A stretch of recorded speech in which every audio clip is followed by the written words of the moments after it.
Hello students, কেমন আছো তোমরা? আশা করি ভালোই আছো। আজকে আমরা ইংলিশ সেকেন্ড পেপার শিখব এবং ইংলিশ সেকেন্ড পেপারের একটি খুব ইম্পর্টেন্ট টপিক আজকে আমরা আলোচনা করব। তো তোমরা দেখতেই পাচ্ছ আজকে আমাদের আলোচনার বিষয় কমপ্লিটিং সেন্টেন্সেস। তোমাদের ইংলিশ সেকেন্ড পেপারে এই অংশটি 5 নম্বরের জন্য আসবে এবং আমরা এটাও জানি যে পরীক্ষায় প্রতিটি নম্বরই খুবই গুরুত্বপূর্ণ। তো কমপ্লিটিং সেন্টেন্স টপিকের আজকে আমরা যা যা শিখব তা হচ্ছে we will learn some basic rules, অর্থাৎ আমরা কিছু মৌলিক নিয়ম শেখার চেষ্টা করব। We will try and do some exercise, অর্থাৎ আমরা এই সকল রুলগুলো খাটিয়ে কিছু এক্সারসাইজেরও চেষ্টা করব এবং এগুলো প্রপারলি শিখলে অবশ্যই আমরা ভালো মার্ক পেতে পারবো, অর্থাৎ we will be able to get good marks. তো আর দেরি না করেই আমরা আজকের প্রথম রুলে চলে যাই। Rule number 1, when a sentence starts with it is time for, অর্থাৎ কোনো সেন্টেন্স যদি it is time for দ্বারা শুরু হয়, then complete the unfinished sentence by adding a pronoun in its objective case, অর্থাৎ আমাদেরকে কোনো sentence it is time for দিয়ে শুরু হলে পরবর্তীতে আমাদেরকে একটি প্রোনাউন লিখতে হবে এবং প্রোনাউনটি ওটির অবজেক্টিভ কেসে থাকতে হবে। এখন তোমরা হয়তো জিজ্ঞাসা করতে পারো যে প্রোনাউনের অবজেক্টিভ কেস কি। এটা খুব সহজে আমি তোমাদেরকে বুঝিয়ে দিতে পারবো। প্রোনাউনের সাধারণত 3টি কেস থাকে। এই 3টি কেস হচ্ছে নমিনেটিভ, দ্বিতীয়টি পসেসিভ এবং তৃতীয়টি অবজেক্টিভ। অর্থাৎ প্রোনাউনের 3টি কেস হচ্ছে নমিনেটিভ, পসেসিভ এবং অবজেক্টিভ। কোনো সেন্টেন্সে যখন একটি প্রোনাউন সাবজেক্ট হিসেবে ইউজ হয় তখন সেটি নমিনেটিভ কেসের প্রোনাউন থাকে। যেমন হি ইজ আ ডক্টর, এই সেন্টেন্সটিতে হি শব্দটি একটি প্রোনাউন এবং হি শব্দটি একটি সাবজেক্ট। এ কারণে দেখতে পাচ্ছ যে নমিনেটিভ কেস ইউজ করা হয়েছে, অর্থাৎ হি এখানে সাবজেক্ট, এই কারণেই প্রোনাউনের নমিনেটিভ কেস ইউজ করা হয়েছে। দ্বিতীয়টি হচ্ছে পসেসিভ কেস। পসেসিভ কেস দিয়ে আমরা যেটা বুঝি সেটা হচ্ছে কোনো বস্তুর মালিকানা বা কোনো বস্তুর ওনারশিপ বোঝাতে যে প্রোনাউন ইউজ করা হয় তখন ওই প্রোনাউনটি পসেসিভ কেসে ইউজড হয়। যেমন আই নো হিজ ফাদার, অর্থাৎ আমি তার বাবাকে চিনি। এখন তোমরা বুঝতে পারছো যে হিজ ফাদার অর্থাৎ হিজ দ্বারা ফাদারের ওনারশিপ বোঝানো হচ্ছে। অর্থাৎ যখনই কোনো প্রোনাউন ওনারশিপের ক্ষেত্রে ইউজ করা হবে বা মালিকানা বোঝাতে ইউজ করা হবে তখন পসেসিভ কেস ইউজ হবে। এই কারণেই দেখতে পাচ্ছ পসেসিভের পাশে হিজ লেখা আছে। তৃতীয়ত অবজেক্টিভ কেস। অবজেক্টিভ কেস হচ্ছে যখনই কোনো প্রোনাউন কোনো সেন্টেন্সের অবজেক্ট হিসাবে ইউজ করা হয় তাকে প্রোনাউনটির অবজেক্টিভ কেস বলা হয়। যেমন এখানে দেখতে পাচ্ছ অবজেক্টিভ কেসের পাশে এক্সাম্পল দেওয়া আছে হিম। এখন আমরা এটা দিয়ে যদি কোনো একটা সেন্টেন্স বানানোর চেষ্টা করি তাহলে আই স হিম, অর্থাৎ আমি তাকে দেখেছিলাম। আই স হিম সেন্টেন্সটিতে হিম শব্দটি একটি অবজেক্ট, এ কারণেই আমরা প্রোনাউনটির অবজেক্টিভ কেস ইউজ করেছি। যাই হোক, আমরা এতক্ষণ প্রোনাউনের কেস সম্পর্কে আলোচনা করলাম, এখন আমরা আমাদের মূল নিয়মেই ফেরত আসি। তো আমি আবার স্টার্ট করছি প্রথম থেকে রুলটি। When a sentence starts with it is time for, then complete the unfinished sentence by adding a pronoun in its objective case, অর্থাৎ কোনো সেন্টেন্স যদি it is time for দ্বারা শুরু হয় তাহলে তোমাকে যা করতে হবে it is time for এর পরেই একটি প্রোনাউন লিখতে হবে যেই প্রোনাউনটি তার অবজেক্টিভ কেসে থাকবে এবং তারপরে follow it up with a to infinitive phrase, এবং ওই অবজেক্টিভ কেসের প্রোনাউনের পর তোমাকে একটি টু ইনফিনিটিভ ফ্রেজ লিখতে হবে। এখন আমরা সকলেই জানি ফ্রেজ কি। যখন কোনো একটি গ্রুপ অফ ওয়ার্ড বা কয়েকটি শব্দ মিলে যখন একটি গ্রুপ তৈরি করে এবং ওই শব্দের গ্রুপে যদি কোনো ভার্ব এবং সাবজেক্ট না থাকে তাহলে সেটিকে ফ্রেজ বলা হয়। এখন টু ইনফিনিটিভ ফ্রেজ দ্বারা বোঝানো হচ্ছে যেই ফ্রেজটি টু ইনফিনিটিভ ভার্ব দ্বারা শুরু হয়। যেমন এক্সাম্পল দেখো, ইট ইজ টাইম ফর, অর্থাৎ এই সেন্টেন্সটি শুরু হয়েছে ইট ইজ টাইম ফর দিয়ে এবং এটা আমরা শেষ করেছি কিভাবে, কমপ্লিট করেছি কিভাবে দেখো যে it is time for him to leave this place, অর্থাৎ এখন তার সময় হয়েছে এই জায়গাটি ছাড়ার। যদি এক্সাম্পলটি দেখো, এক্সাম্পলটি কিন্তু ঠিক আমরা যে রুলটা শিখলাম সেই রুলটিকেই ফলো করেছে। ইট ইজ টাইম ফর দ্বারা সেন্টেন্সটি শুরু হয়েছে, তারপরে আমরা একটি অবজেক্টিভ কেসের প্রোনাউন লিখেছি যেটা হচ্ছে হিম, এরপরে আমরা একটি টু ইনফিনিটিভ ফ্রেজ লিখেছি। এখন টু ইনফিনিটিভ হচ্ছে যখন কোনো ভার্বের মেইন রুট ফর্মের আগে একটি টু থাকে সেটিকে টু ইনফিনিটিভ বলা হচ্ছে। যেমন এখানে দেখতে পাচ্ছ হিমের পরে একটি পার্ট রয়েছে যেটা হচ্ছে টু লিভ, অর্থাৎ টু লিভ এখানে ইনফিনিটিভ, টু ইনফিনিটিভ, এবং তারপর আমরা লিখেছি দিস প্লেস। দিস প্লেস ওয়ার্ডগুলি তোমরা খেয়াল করো, দিস একটি সাবজেক্ট নয়, প্লেসও একটি সাবজেক্ট নয়, এবং এ দুটোর একটিও কোনো ভার্ব নয়। এ কারণে আমরা বলতে পারি যে টু লিভ দিস প্লেস একটি টু ইনফিনিটিভ ফ্রেজ। অর্থাৎ আমরা যদি আবার রিক্যাপ করি তাহলে হচ্ছে ইট ইজ টাইম ফর এর পরে যদি ব্ল্যাঙ্ক থাকে, অর্থাৎ কোনো সেন্টেন্স যদি ইট ইজ টাইম ফর দ্বারা শুরু হয় এবং আমাদেরকে কমপ্লিট করতে বললে আমরা যে কাজটি করব সেটি হচ্ছে একটি অবজেক্টিভ কেসের প্রোনাউন বসাবো, এরপর একটি টু ইনফিনিটিভ ফ্রেজ লিখে সেন্টেন্সটি কমপ্লিট করব। রুলটি খুবই সহজ, দুইবার তোমরা যদি অনুশীলন করো তাহলে এটা দেখতে পারবে যে তোমাদের মাথায় খুব ভালোভাবে এঁটে গেছে। রুল নাম্বার 2 এ আমরা চলে যাচ্ছি। Rule number 2, however when a subject will be already provided, অর্থাৎ এর আগের সেন্টেন্সে যেমন আমাদের কোনো সাবজেক্ট দেওয়া ছিল না, শুধু সেন্টেন্সই স্টার্ট হয়েছিল ইট ইজ টাইম ফর দ্বারা, কিন্তু এরকম ইট ইজ টাইমের পরে যদি সাবজেক্ট অলরেডি দেওয়া থাকে then instead of a to infinitive phrase, তখন আমাদেরকে একটি টু ইনফিনিটিভ ফ্রেজের পরিবর্তে আরেকটি কাজ করতে হবে। সেই কাজটি হচ্ছে আমাদেরকে একটি সেন্টেন্স লিখতে হবে, একটি পুরো সেন্টেন্স বা পুরো একটি ক্লজ লিখতে হবে যেই ক্লজের ভার্বটি পাস্ট ইনডেফিনিট থাকে, এবং তাইলেই আমাদের সেন্টেন্সটি খুব সহজেই তৈরি হয়ে যাবে। However, when a subject will be already provided, অর্থাৎ কোনো একটি সাবজেক্টটি দেওয়াই থাকে, then instead of a two infinitive phrase, তখন টু ইনফিনিটিভ ফ্রেজের পরিবর্তে you need to finish that sentence by writing a verb in its past indefinite, অর্থাৎ এর পরবর্তীতে আমাদের একটি ক্লজ লিখতে হবে এবং এই ক্লজটির ভার্ব হতে হবে একটি past indefinite verb, and then add appropriate predicates, অর্থাৎ ভার্বের পরের বাকি অংশগুলোকে প্রেডিকেট বলা হচ্ছে। যেমন ইট ইজ টাইম, এখানে দেখতে পাচ্ছ ফর নেই, ইট ইজ টাইমের পর, ইট ইজ টাইমের পর রয়েছে উই যা একটি সাবজেক্ট। এখন দেখো আমরা কি করেছি, ইট ইজ টাইম উই এর পরেই আমরা একটি ক্লজ লিখেছি এবং ক্লজটির ভার্বটি দেখো ওয়েন্ট হচ্ছে গো এর পাস্ট ইনডেফিনিট ফর্ম। অর্থাৎ ইট ইজ টাইমের পর যদি কোনো সাবজেক্ট দেওয়া থাকে তাহলে আমরা লিখব একটি পাস্ট ইনডেফিনিট ভার্ব এবং তার পরবর্তীতে বাকি আনুষঙ্গিক শব্দ, যেমন এখানে লেখা হয়েছে ইট is time we went our way.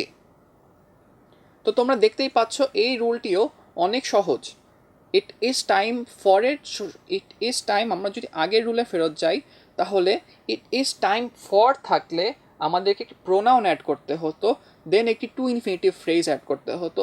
কিন্তু যদি আমাদের সাবজেক্ট দেওয়া থাকে, অর্থাৎ ইট ইজ টাইম এর পরে ফর এর পরিবর্তে যদি কোনো সাবজেক্ট দেওয়া থাকে তাহলে আমাদের লিখতে হবে একটি ক্লজ, যেই ক্লজটির ভার্ব থাকবে পাস্ট ইনডেফিনিট, অর্থাৎ it is time we went our way.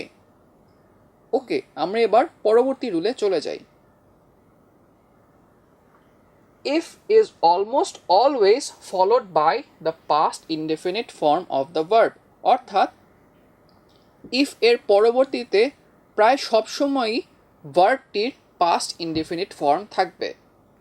when considering an imaginary situation, যখন একটি কাল্পনিক অবস্থার কথা চিন্তা করা হবে তখন if এর পরে প্রায় সবসময়ই ভার্বটির পাস্ট ইনডেফিনিট ফর্ম থাকবে।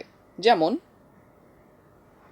I would be very happy if, অর্থাৎ আমি অনেক খুশি হব যদি, যখনই আমরা কোনো বাক্যে যদি নিয়ে চলে আসি তাহলে আমরা এটাকে ধরতে পারি এটি একটি কাল্পনিক অবস্থা। অর্থাৎ এখানে দেখতে পাচ্ছ I would be very happy if, if শব্দটি রয়েছে এর থেকে আমরা একটি কাল্পনিক অবস্থার কথা চিন্তা করতে পারি। তো আমরা এই সেন্টেন্সটিকে কমপ্লিট করেছি কিভাবে দেখো, I would be very happy if someone gave me a gift, অর্থাৎ আমি খুব খুশি হব যদি কেউ আমাকে একটি উপহার দিত। এখানে তোমরা দেখতে পাচ্ছ ইফের পরবর্তীতে আমরা একটি সাবজেক্ট লিখেছি সামওয়ান, তারপরে আমরা লিখেছি গেভ। গেভ ভার্বটি তুমি খুব ভালোভাবে লক্ষ্য করো, গেভ ভার্বটি হচ্ছে একটি past indefinite verb. Give, gave, given, অর্থাৎ গিভের পাস্ট ফর্ম হচ্ছে গেভ। অর্থাৎ আমরা সেন্টেন্সটি শেষ করেছি কীভাবে দেখো, I would be very happy if, এটা আমাদের ইনকমপ্লিট সেন্টেন্স ছিল। তারপরে আমরা একটি ক্লজ লিখেছি, যেই ক্লজটির ভার্ব একটি পাস্ট ইনডেফিনিট ভার্ব হবে, যেমন সামওয়ান এখানে subject, gave me a gift, অর্থাৎ এখানে ভার্বটি পাস্ট ইনডেফিনিট। আমরা এবার রুল নাম্বার 4-এ চলে যাচ্ছি। If the if of a sentence is followed by a past perfect verb, অর্থাৎ if এর পরবর্তী যে ভার্বটি থাকবে সেই ভার্বটি যদি পাস্ট পারফেক্ট ভার্ব হয়, then complete the sentence with a clause, তাহলে ওই বাকি যে আমাদের অংশটুকু কমপ্লিট করতে হবে সেই অংশটুকুতে আমাদের একটি ক্লজ লিখতে হবে, which has a would, could or might have auxiliary verb, অর্থাৎ ইফ এর পরবর্তী যে ভার্বটি থাকে সেটা যদি পাস্ট পারফেক্ট ভার্ব হয়, তাহলে আমাদেরকে ওই ইনকমপ্লিট সেন্টেন্সটি কমপ্লিট করতে একটি সম্পূর্ণ ক্লজ লেখা লাগবে। এবং ওই ক্লজটি লেখার সময় আমাদেরকে এটা মাথায় রাখতে হবে যাতে ওই ক্লজটিতে একটি অক্সিলারি ভার্ব থাকে, এবং যে কোনো অক্সিলারি ভার্ব না, হয় উড বা কুড কিংবা মাইট অক্সিলারি ভার্ব থাকতে হবে, এবং যে কোনো একটি অক্সিলারি ভার্ব লিখি আমরা এই তিনটার মধ্যে, তারপরে আমাদেরকে হ্যাভ অবশ্যই বসাতে হবে। উদাহরণ দেখলে আমরা খুব সহজেই এই রুলটির অর্থ খুব ভালোভাবে বুঝতে পারবো। যেমন উদাহরণটি দেখো, if I had left the place early, অর্থাৎ আমি যদি স্থানটি আগেই ত্যাগ করতাম। এখন তোমরা দেখতে পাচ্ছ যে ইফ এর পরবর্তী যে ভার্ব হ্যাড লেফট একটি পাস্ট পারফেক্ট ভার্ব। হ্যাড যদি কোনো সেন্টেন্সে থাকে এবং তারপরে যদি কোনো ভার্বের পাস্ট পার্টিসিপল ফর্ম থাকে, তাহলে তোমাকে ধরে নিতে হবে যে ওই সেন্টেন্সের হ্যাডটি একটি পাস্ট পারফেক্ট মার্কার, বা ওই হ্যাডটি বোঝাচ্ছে যে হ্যাঁ এই বাক্যটি একটি পাস্ট পারফেক্ট বাক্য। অর্থাৎ তোমরা দেখতে পাচ্ছ যে if I had left the place early, if এর পরবর্তী যে ভার্বটি আছে সেই ভার্বটি পাস্ট পারফেক্ট এবং পরবর্তী অংশ ফাঁকা রয়েছে। এখন এমন বাক্য পেলে আমরা কিভাবে বাক্যটিকে কমপ্লিট করব? এভাবে করব, if I had left the place early. দেখতে পাচ্ছ আবার যে ইফের পরবর্তী যে ভার্ব ওটা পাস্ট পারফেক্টে আছে। I would have missed the ending of the play, অর্থাৎ দেখতে পাচ্ছ যে আমরা যে তিনটি ভার্ব স্টেট করেছিলাম বা তিনটি ভার্ব যে অপশন দিয়েছিলাম, would, could, might, have, ওগুলোর মধ্যে থেকে আমরা একটি নিয়েছি, সেটা হচ্ছে would have। অর্থাৎ আমরা এর পরবর্তীতে একটি ক্লজ লিখেছি এবং ওই ক্লজের যে অক্সিলারি ভার্বস রয়েছে সেগুলো হচ্ছে would have, এবং ওই ভার্বে কিন্তু ওই সেন্টেন্সে কিন্তু আমাদের একটি মেইন ভার্বও রয়েছে ওই ক্লজে। দেখতে পাচ্ছ যে আই উড হ্যাভ, পরবর্তীতে দেখো আমি লিখেছি মিসড কিন্তু এই বাক্যের মেইন ভার্ব। উডও একটি অক্সিলারি, হ্যাভও একটি অক্সিলারি। এখন হ্যাভের পরবর্তীতে সবসময় ভার্বের পাস্ট পার্টিসিপল ফর্ম বসে, এই জন্য আমি লিখেছি I would have missed the ending of the play. অর্থাৎ আমি যদি স্থানটি আগেই ত্যাগ করতাম তাহলে আমি যে নাটকটির শেষ অংশ হয়তো মিস করতাম। দেখতেই পাচ্ছ যে ইফের পরবর্তীতে যে ভার্ব সেটি রয়েছে পাস্ট পারফেক্ট, এবং তার পরবর্তীতে আমরা একটা ক্লজ লিখেছি যেখানে I subject, would have auxiliary এবং মিসড এই বাক্যটির মেইন ভার্ব, এবং the ending of the play এটা বাকি প্রেডিকেট অংশ। এটা তোমার ইচ্ছা মতন লিখতে পারবে। এখন তোমাদেরকে যে জিনিসটা সবসময় মাথায় রাখতে হবে সেটা হচ্ছে যে যখন একটি মোডাল অক্সিলারি থাকে, অর্থাৎ can, could, will, would, shall, should, may, might, must, এই 9টি আমাদের মোডাল অক্সিলারি রয়েছে। মোডাল অক্সিলারি কোনো ভার্বে থাকলে মোডাল অক্সিলারির ঠিক পরবর্তী যে ভার্বটা থাকবে সেই ভার্বটি অবশ্যই তার ইনফিনিটিভ ফর্মে হবে, অর্থাৎ তার রুট ফর্মে হবে। এজন্যই দেখো উডের পরে কিন্তু আমরা হ্যাভ লিখেছি, হ্যাভ, হ্যাজ, হ্যাড, এই তিনটি ভার্ব হচ্ছে হ্যাভ ভার্বেরই তিনটি ফর্ম, কিন্তু হ্যাভ হচ্ছে রুট ফর্ম ভার্বটির, এই কারণে আমরা উড এর পরে হ্যাভ লিখেছি। এবং হ্যাভ, হ্যাজ ও হ্যাডের পরে পরবর্তীতে যে ভার্বটি থাকবে এটি সবসময় এর পাস্ট পার্টিসিপাল ফর্মে থাকবে, এ কারণে আমরা হ্যাভের পরে মিসড লিখেছি। তোমরা তাহলে বুঝতে পারছো যে এই কমপ্লিটিং সেন্টেন্স ইউজুয়ালি আমাদের সিলেবাসের একদম শেষের দিকে থাকে, কেননা কমপ্লিটিং সেন্টেন্স করতে গেলে আমরা এর আগে যে যাবতীয় রুলস শিখেছি, right forms of verbs, subject verb agreement, এমনকি ন্যারেশন, ভয়েস, এগুলোর রুলও আবার ট্রান্সফরমেশনের রুলও কমপ্লিটিং সেন্টেন্সের ক্ষেত্রে প্রয়োজন। এ কারণে সাধারণত কমপ্লিটিং সেন্টেন্স সিলেবাসের শেষের দিকে থাকে। এখন তোমরা নিশ্চয়ই রাইট ফর্মস অফ ভার্ব এবং সাবজেক্ট ভার্ব এগ্রিমেন্ট পড়েছো, এ কারণে এটি তোমাদের বুঝতে খুব একটা কঠিন হবার কথা নয়। এবার আমরা দেখব আমাদের আজকের দিনের জন্য শেষ রুলটি। আজকের দিনের জন্য শেষ রুলটি হচ্ছে if the verb following if is in present form, অর্থাৎ এর আগের সেন্টেন্সে আমরা দেখেছি ইফের পরবর্তী যে ভার্বটি ছিল সেই ভার্বটি ছিল পাস্ট পারফেক্ট ফর্মে, কিন্তু এবারে ইফ এর পরবর্তী যে ভার্ব সেই ভার্বটি হচ্ছে প্রেজেন্ট ফর্মে। If the verb following if is in present form, use a future indefinite clause to finish the sentence, অর্থাৎ ইফের পরবর্তী ভার্ব যদি প্রেজেন্ট ফর্মে থাকে তাহলে আমাদেরকে একটি ক্লজ লিখতে হবে, এবং ক্লজ হচ্ছে একটি গ্রুপ অফ ওয়ার্ড, যেই গ্রুপ অফ ওয়ার্ডে অ্যাটলিস্ট একটি ভার্ব থাকবে, অর্থাৎ আমাদেরকে একটি ক্লজ দিয়ে শেষ করতে হবে এমন ধরনের সেন্টেন্স যেই সেন্টেন্সে ইফের পরবর্তী ভার্বটি প্রেজেন্ট ফর্মে এবং সেই ক্লজের যে ভার্বটি থাকবে অর্থাৎ মেইন ভার্ব যেটি থাকবে সেই ভার্বটি ফিউচার ইনডেফিনিট ফর্মে থাকতে হবে। এখানে আমরা যদি এক্সাম্পল দেখি তাহলে দেখতে পাবো যে examples, if he misses the train, অর্থাৎ সে যদি ট্রেন মিস করে, তাহলে এখন তোমরা এক্সাম্পলটা দেখো যে ইফ হি মিসেস, অর্থাৎ মিসেস যে ভার্বটি রয়েছে সেই ভার্বটি ফিউচার ইনডেফিনিট প্রেজেন্ট ফর্মে আছে। ইফ হি মিসেস অর্থাৎ হি এর পরে রয়েছে মিসেস, অর্থাৎ এই ভার্বটি আছে প্রেজেন্ট ফর্মে। If he misses the train, এখন আমরা সেন্টেন্সটিকে কমপ্লিট করেছি কিভাবে, I will be very sad, অর্থাৎ আমরা একটি ফিউচার ইনডেফিনিট ক্লজ দ্বারা সেন্টেন্সটি শেষ করেছি। দেখতেই পাচ্ছ যে আই সাবজেক্ট, উইল এবং শ্যাল দ্বারা ফিউচার টেন্স বোঝানো হয়, এ কারণে I will be very sad যে ক্লজটি বা এই যে বাক্যাংশটি, এই বাক্যাংশটি একটি ফিউচার ইনডেফিনিট ক্লজ।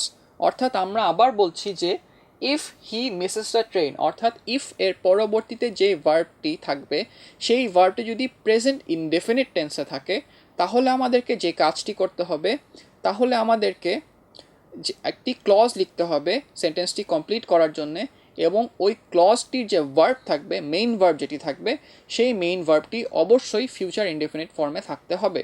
যেমন if he misses the train, he এর পরবর্তী যে ভার্ব মিসেস হয়েছে যেহেতু থার্ড পারসন সিঙ্গুলার নাম্বার এবং ভার্বটি প্রেজেন্ট ফর্মে রয়েছে, এই কারণে আমরা পরবর্তী যে ক্লজটি লিখেছি ক্লজটি আমরা আবার পড়ি, I will be very sad, অর্থাৎ আমরা বুঝতে পারছো যে এই sentence I will be very sad অর্থ আমি খুবই দুঃখী হব, এবং এটি ফিউচার ফর্মে রয়েছে। আবার দেখতে পাচ্ছ যে you can also use negative sentences, অর্থাৎ তোমরা চাইলে নেগেটিভ সেন্টেন্সও ব্যবহার করতে পারবে। এখন আমাদের এই 5টা রুলই শেষ। আমরা যদি 5টা রুলের একটি ছোট্ট রিক্যাপ দেখি তাহলে হচ্ছে, যদি কোনো sentence it is time for দ্বারা শুরু হয় তাহলে এই সেন্টেন্সটিকে শেষ করতে হবে প্রোনাউনের অবজেক্টিভ কেস লিখে এবং এর পরবর্তীতে একটি টু ইনফিনিটিভ ফ্রেজ দ্বারা লিখে আমাদের কমপ্লিট করতে হবে সেন্টেন্সটি। 2 নম্বর রুল হচ্ছে, যদি কোনো সাবজেক্ট অলরেডি দেওয়াই থাকে তাহলে আমাদেরকে একটি ছোট্ট বাক্যাংশ লিখতে হবে এবং এই বাক্যাংশটির ভার্ব যেটি থাকবে সেটি হতে হবে পাস্ট ইনডেফিনিট। 3য় রুল যেটা আমরা শিখেছি সেটা হচ্ছে, ইফের পরবর্তীতে সাধারণত যখনই আমরা কাল্পনিক কোনো অবস্থা চিন্তা করি তখন ভার্বটি এই বাক্যাংশের যে ভার্বটি হবে, ভার্বটি সবসময় পাস্ট ইনডেফিনিট ফর্মে হবে। 4 নম্বর রুল যে ইফের পরবর্তী ভার্ব যদি পাস্ট পারফেক্ট হয় তাহলে এই আমরা যে বাকিটুকু যে সেন্টেন্সটি কমপ্লিট করব সেই ক্ষেত্রে আমাদের একটি ক্লজ লিখতে হবে এবং ক্লজটির যে ভার্ব অক্সিলারি ভার্ব থাকবে সেটি উড হ্যাভ, কুড হ্যাভ কিংবা মাইট হ্যাভ হতে হবে। রুল নাম্বার 5, শেষ রুল যেটা আমরা আজকে শিখলাম সেটা হচ্ছে ইফের পরবর্তীতে যদি ভার্ব প্রেজেন্ট ফর্মে থাকে তাহলে আমাদেরকে একটি ক্লজ লিখে শেষ করতে হবে সেন্টেন্সটি, এবং ওই সেন্টেন্সটির এই যে ক্লজটি যেটা লিখব সেই ক্লজটির টেন্স হতে হবে ফিউচার ইনডেফিনিট টেন্স। আমরা এক্ষেত্রে নেগেটিভ সেন্টেন্সও ইউজ করতে পারি। অর্থাৎ আজকে আমরা অনেক কিছু শিখলাম, অনেক অনেক 5টি রুল শিখলাম এবং 5টি রুলই আমরা খুব ভালোভাবে শেখার চেষ্টা করেছি। আশা করি এটাতে তোমাদের হেল্প হয়েছে। এখন প্রতিদিনের মতোই আজকে আমি তোমাদেরকে কিছু কথা বলতে চাই যেটি সরাসরি শিক্ষার সাথে সংযুক্ত নয়, কিন্তু এই কথাটি তোমরা যদি নিজেদের জীবনে খাটাও অবশ্যই তোমাদের জীবনে অনেক অনেক সুখ নিয়ে আসবে। এখন আমাদের ক্ষেত্রে অনেক সময় দেখা যায় যে আমরা কোনো কিছু বুঝতে কষ্ট হয় বা কোনো কিছু আমরা প্রথম ধরাতেই বুঝতে পারি না। এক্ষেত্রে আমরা অনেক সময় যেটা করি সেটা হচ্ছে আমরা বোঝার চেষ্টাটা ছেড়ে দিই। এই চেষ্টা কখনো আমাদের ছাড়া যাবে না।